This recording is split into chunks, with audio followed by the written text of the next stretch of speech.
भी हो तो नहीं करना चाहिए। ये तो हमारे समाज की गलती है ना, न समझ में आया? आओ, तो हालांकि बुरा मत मानना, बुरा मत मानना, पर अगर हम ना आपको अच्छा बात बताएंगे तो कौन बताएगा? बताइए। अगर हम आपको सन्मार्ग पे चलने की प्रेरणा नहीं देंगे तो कौन देगा? नाभाग जी से कह दिया नभग जी ने कि दे देना वो धन शंकर जी का है, क्योंकि देव द्रव्य है। अब देव द्रव्य से बात उठी तब मैंने बोल दिया कि देव द्रव्य केवल देवता के काम में ही खर्चा होना चाहिए। अगर हम राम कथा के नाम से लिए, कृष्ण कथा के नाम से लिए, भागवत कथा के नाम से लिए, देवी की पूजा के नाम से लिए, तो केवल देवी में ही उस पैसा का निवेश हो। खूब पूजा, खूब पाठ, खूब 10 ब्राह्मण बुलाओ, खूब कीर्तन कराओ, खूब कथा कराओ, अष्टयाम कराओ, ये सब काम, और इसमें आनंद भी आता है, इसमें पुण्य भी होता है। खैर मानो तो तुम्हारे फायदा है, और अगले बार से कोशिश करना कि अच्छा अच्छा हो। महाराज लोग कहेंगे कि महाराज जी हमारी परंपरा भंग करने आए, लोग तो यही कहेंगे, पर भैया पाप की परंपरा भंग कर दें यही तो हमारी अच्छाई है, खूबी है। तो यहाँ पे कहा कि दे देना वो धन किसका है? शंकर जी का। यज्ञ से बचा हुआ धन शंकर जी का होता है। अब दे दिया। नाभाग जी ने कहा वो आपका ही धन है, प्रणाम किया, दंडवत किया, प्रार्थना किया कि आपका ही धन है, आप ले जाइए। तो नाभाग जी के सत्यता से और नाभाग जी के मतलब अपने पुत्र के तरफ भी कह सकते थे कि तुम्हारा ले लो, कह सकते थे ना लालच में, पर लालच में उन्होंने कुछ नहीं कहा, नहीं, एकदम स्पष्ट निर्णय दिया।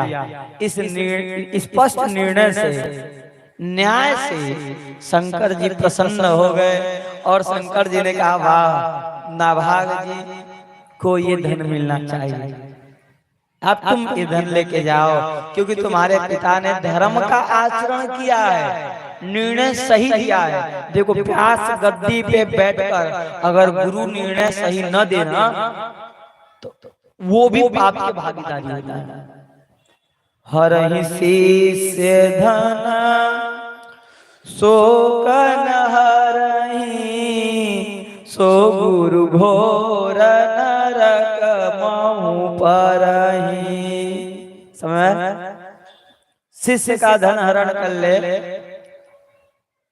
पैसा ले ले, और उसका शोक न हरण कर पाए, शोक का मतलब पाप, पाप से ही शोक होता है, तो गुरु को नरक में जाना पड़ेगा। इसीलिए भैया व्यास गद्दी पे आजकल तो हर कोई बैठ जा रहा है, कुछ भी सुना दे रहा है, कुछ भी बोल के चला जा रहा है, ग्रंथ भी न पलट, एक पन्ना न पलट रहा है, इसी करके वो व्यक्ति नरक में जाएंगे। व्यास गद्दी पे बैठने के बाद भी अगर तुम्हारे अंदर निर्णय लेने की क्षमता नहीं है, किसी को अच्छा बात बताने की से तुम डरते हो। कल महिषासुर का प्रसंग चल रहा था, मंत्री की बात आई। मंत्री, वैद्य, गुरु और मंत्री ये अगर मुंह देखी बोलने लगे ना तो राज धर्म तन तीन कर होई बेगी नाश।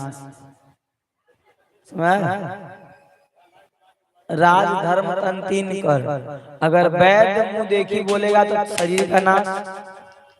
अगर वैद्य ने मान लो आपको शुगर है, ठीक, अब वैद्य ने आपने कहा वैद्य जी थोड़ा पैसा ज्यादा दे देंगे तो बताओ ना मिठाई खा सकते हैं।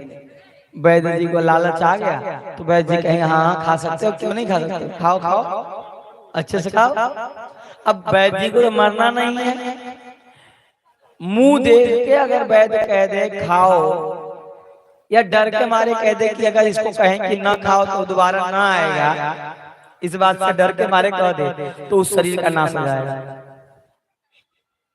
राज धर्म तन तीन कर, सचिव वैद्य गुरु तीन जो, सुनो ध्यान देना, अरे सचिव वैद्य गुरु तीन जो, प्रिय बोलई भय आस,